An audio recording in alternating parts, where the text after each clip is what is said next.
I'm very pleased, very pleased to be with you here. I've enjoyed my involvement with Asia and with China, and now I'm especially privileged to have a small role in the building of this new institute that Dr. Victor Fung started and that Dr. Bill Overholt now heads. And it's a pleasure to be back at the University of Hong Kong and to be the last and least member of the PEMA. Let me explain that.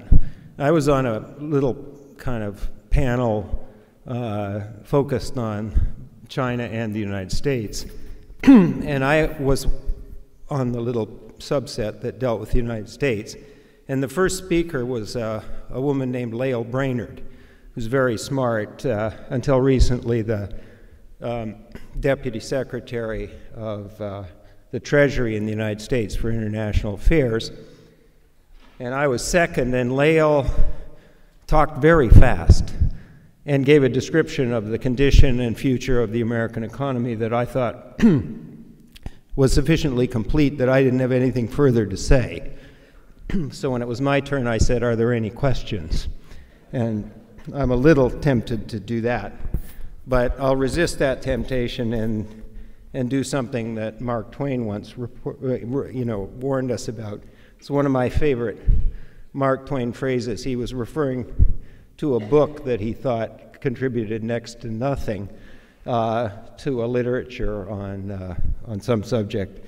And he said, "This book fills a much-needed gap." So my speech is maybe going to fill a much-needed gap. Based on this experience that Dwight described in the last 10 years, let me back up a little bit and ask the question. Timothy referred to these 13 high-growth countries. These are countries that, when we studied them, had some dynamics that are pretty easy to understand. And if you go and ask yourself, well, what about everybody else that spent a long time in either low or no growth equilibrium, and ask yourself why, without being able to prove it to you by standing here and talking about it, but basically, the most common reason why a country isn't growing is that the leadership group is trying to do something other than make it grow. It's enriching itself, it's chasing rents, it's fighting over natural resource wealth, and so on. That's not an economic explanation, that's just a reality. And so I think one of the things you see in the countries that achieved high growth is that they are a subset of the countries where the leadership is intentionally trying to make things better intergenerationally, and the measure of how well you're doing on that front is in fact growth.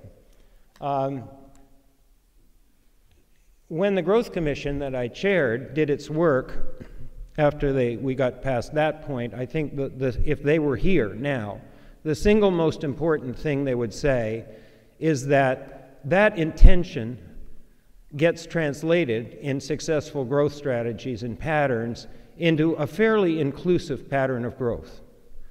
That is, and that's on purpose. And they would go on and further say that growth strategies that do not have inclusiveness as a key component will almost surely fail. They will fail economically by underutilizing the human resources in the economy, and they will fail politically because somebody will get off the boat and start objecting to the results of the growth pattern and the policies that support it. If you then do as Timothy did and look at those 13 high growth cases that have the key characteristics you associate with high growth, very high levels of investment, openness to the global economy, probably inbound foreign direct investment, and this inclusiveness feature. 5 of them, all in Asia, made the middle income transition. I'm not going to get off on traps and transitions. The word trap is next to useless in describing this stuff, so let me call it a transition. These 5 countries are all in Asia, or economies, excuse me. There's Japan was the first, and then Korea and the Taiwanese economy, and the city-states, Hong Kong and Singapore. And everybody else slowed down. Everybody else included Malaysia, Indonesia, Thailand, all of them in the high-growth category in Asia, and all of them experienced a slowdown. So statistically, there's something complicated about this transition that people now are starting to pay attention to. Why? Well, part of the reason is that China's in this transition, and it's so important. It's the major growth engine. It's, more or less a precondition for successful growth in the rest of the developing world. But it's also because a very large fraction of the developing world, which is about 50% of the global economy, is by GDP measure in this transition. It's not true if you use the sort of measure of population, like people. There's a lot of people who are living in countries that aren't at the middle income transition. But by GDP, this is kind of where we are. And we live in a world in which the advanced countries, the other 50%, aren't growing very well. The United States is growing at 2% approximately. Europe's barely growing at all. And you just spent part of the morning listening to Japan, so I would say that's a question mark. Now, that would be a polite way to put it. So let me say a word about the Chinese one, because I don't have an infinite amount of time. I believe the Chinese middle income transition will be the 6th high-speed one.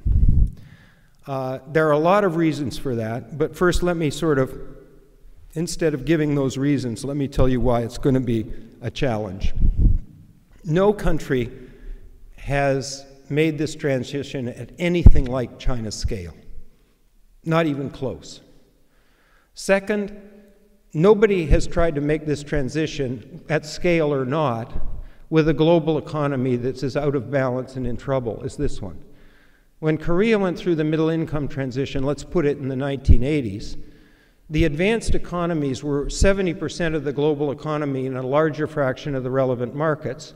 They were growing and stable for the most part, and so there were, and Korea wasn't a huge part of the global economy. China has next to no help on the tradable export side of the economy because the advanced economies are not growing, and the rest of the developing world doesn't have the horsepower to generate the demand. China has an export sector whose market share, relevant market share, is so large that in business terms, you can't grow by increasing your market share even if you're really good, at least not by very much. That wasn't true with the possible exception of Japan, that wasn't true of China's predecessors.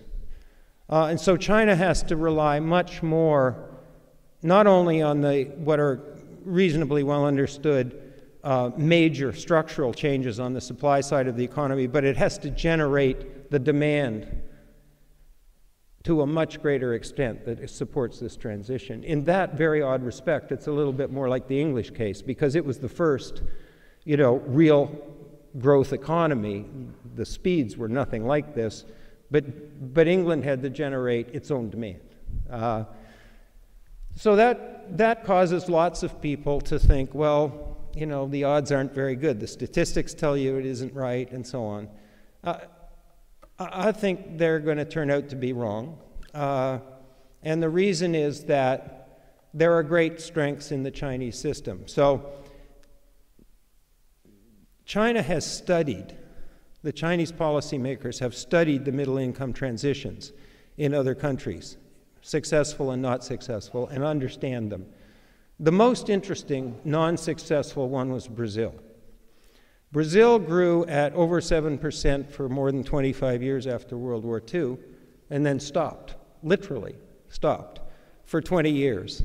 And then, in a very painful process, got inflation, hyperinflation under control, and started to regenerate growth in a kind of inclusive way. And that process is with some bumps along the road going on. And understanding of the Korea case, which is maybe the single most successful pure case of a high-speed middle-income transition, is already pretty well understood. So I think, on balance, things are going well. The other thing that's understood, I think, pretty well in Beijing is what goes wrong. And so I'll just conclude my brief remarks by saying a little bit about that. This is a little too simple, but the growth pattern in a high-speed growth economy in the early stages, meaning lower income levels, is pretty well understood. And that some of the key characteristics of that growth pattern do not work once you get to the middle income transition. So if you try to keep the fundamental growth patterns running, you'll fail. So to be specific, if you are not willing to give up labor-intensive, high employment generating, export-oriented manufacturing in the tradable sector, you've got lots of weapons to keep them in business, from subsidies to managing the exchange rate and so on. All of those policies will cause growth to stutter and eventually fall. You cannot be a $10,000 per capita income country and be competitive with $2,000 per capita income countries in labor-intensive, process-oriented manufacturing. It is not possible. And the countries that have held on too long to that element of the growth dynamics have experienced slowdowns. And the more general version of this is that human beings and organizations, even up to the level of countries, have a tendency, once they find a successful formula, to keep using it beyond the end of its useful life.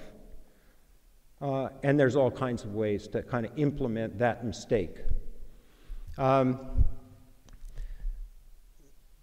guess the last thing I want to say is, if you look carefully, both at the 12th five-year plan, which is the picture, the dynamic picture of what is supposed to happen in the Chinese economy, and at the reform program to the extent it's been made explicit, and it's pretty explicit as of last November, I think you'd have to conclude that the vision and the image of what's supposed to happen is pretty complete, and the game plan, the reforms that are designed to support that, are also pretty complete. So the question marks, as I hear them from knowledgeable people in finance, in the investment world, in the policy world, are really only of two kinds. One are short-run imbalances in the financial system and related, likely to upset the apple cart so we never get around to the real core of the dynamics. There's plenty of people out in the financial world who think this is so far out of balance that it's going to blow anytime soon. Now, I can't prove them wrong. I think they underestimate both the expertise and the importance of the size of the state balance sheet, but that's not a decisive argument. Let's suppose they're wrong about that, and that the real issue then is whether this very, very large shift in the structure of the economy on the supply and the demand side, which I don't have time to describe, actually might occur. That is, nothing intersects it. Then the issue, I don't think, is resources. I don't think it's expertise, and I don't think it's the quality of the game plan. So where is the risk? And the risk has to be in one of two areas, and they're sort of related. The one area I think that is talked about is there the political will to implement this comprehensive set of reforms, or is there enough resistance in the form of specific interests to block important parts of it? So, for example, competition was highlighted by Richard quite rightly. There's an extremely important innovation agenda. There is no example that I've ever seen of an innovative ecosystem that functions without the threat of competition and new entry, or the ability to exit, if you're failing. Well, there's about half the net fixed assets in this economy that reside in sectors that are now reserved, largely protected from competition. And they are pretty powerful, these folks. So if they're not subject to competition, then I think you know, if you're keeping a list or a score, you'd lower the score on one key dimension of the growth transition in China. The other one is whether the social cohesion that has underpinned this and all other processes of economic development in successful countries breaks down somehow. And you heard some about that today. If you get enough inequality, if you get some substantial blockage, inequality of opportunity, if you get a dual economy structure, like you see in many Latin American countries, then you could have a failure on that front. So bottom line is, this is not a done deal, and people differ in their assessment. Maybe unrealistically, but anyway, for what it's worth, I'm pretty optimistic. And the final word is this. I think history matters if you're making assessments of this. A journalist just asked me this. What do you look at in the Chinese economy to decide if things are going well? And I said, I don't look at the ups and downs of the PMI. It doesn't matter, right? What you look at is whether the structural changes are starting to occur and whether the reforms are being implemented. And the other thing you look at is you look back in history and ask, because this has been a pretty complicated 35-plus year journey, and ask yourself, are these people pretty good and pretty willing to act quickly when they need to? And that track record is pretty good. So my argument to you is, if you're an investor and a contrarian and you want to bet against China and its success in this transition, you may be right, but if you'd placed that bet for the last 35 years, you would have lost your money. And so you ought to ask yourself if you really want to place the bet now. Thank you.